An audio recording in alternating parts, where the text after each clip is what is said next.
Hey, Billsmafia. How you doing on this fine Tuesday? NFL trade deadline is today.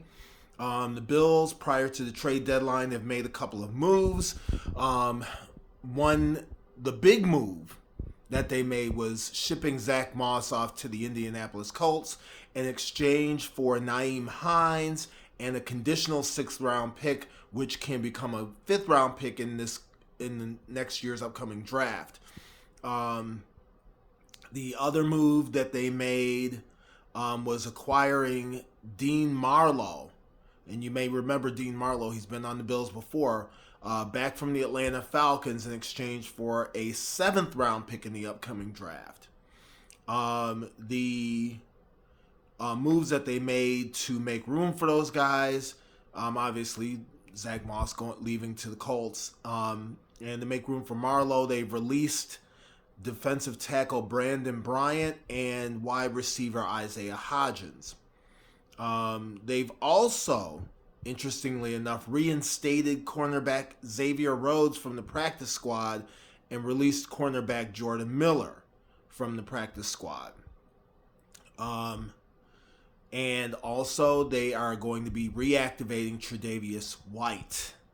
I don't know that he's going to play Sunday, but he, according to reports, had been practicing with the scout team. So, some interesting moves today. The Zach Moss trade for Naeem Hines was the interesting one to me because when it first was reported, Zach Moss, when the report first came out, you didn't hear the Zach Moss name, and I thought to myself, well, why are they just adding another guy to the backfield? But they did get rid of Zach Moss. It's one of those things that, I guess you could say Brandon Beane kind of in a way admitted that the Zach Moss acquisition in the draft was not a good pick. Former second round pick out of Utah. Didn't quite fit what the Bills wanted to do. The Bills are a passing team, and he was more of a pounding guy, straight line running back. So now the Bills, going back to the pick, it was one of those things. General managers don't like to admit that they're wrong. Nobody does when they make a move like that, but that's admitting to having a bad pick. Sometimes you get those. Cody Ford was the other one. They moved on from him.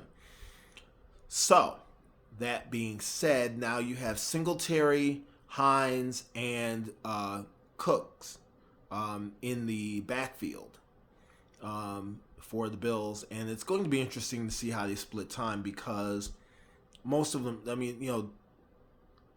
Cook and Hines are very similar. You get more of a straight line runner with, or one cut runner with Singletary, with some pass catching ability. So it's going to be interesting to see what happens there. I honestly, I think it was a neutral move. I didn't think they needed to do it, but it didn't cost very much.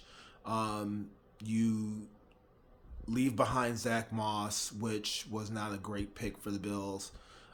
So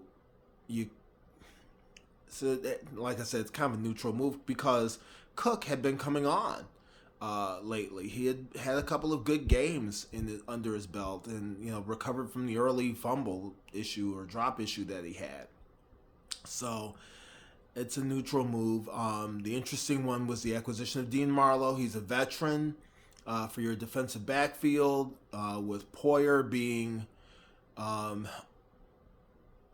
injured and Micah Hyde being out for the season.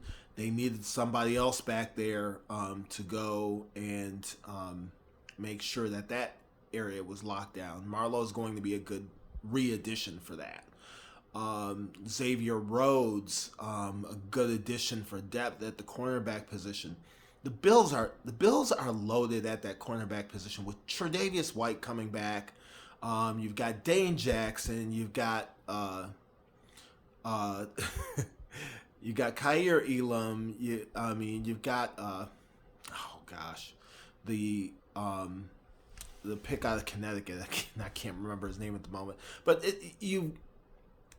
it's a really good defensive backfield, and I think that the Bills have put themselves in a really great position. These moves were not earth-shaking moves. You didn't have the Bradley Chubb acquisition that Miami got. You didn't need it. You've got two great linebackers. You didn't have the Chase Claypool addition that Chicago made, which was, I don't understand it. Either you're rebuilding or you're not. They get rid of Roquan Smith and they bring in Chase Claypool. Okay, I thought you're piling up picks here. What are you doing? But anyway, another team, another conference. Don't really care, but it's very interesting to me.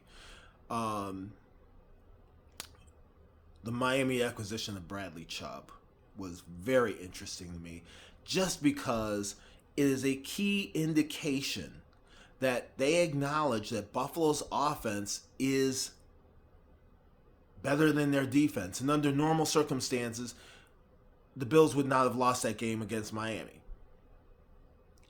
It's just facts. They were dropping like flies. They had already had guys out. So anyway, decent day for the Bills.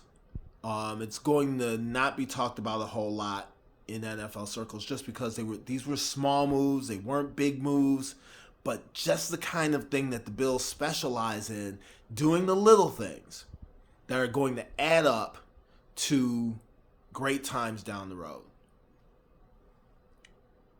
Let's go, Buffalo. Go Bills.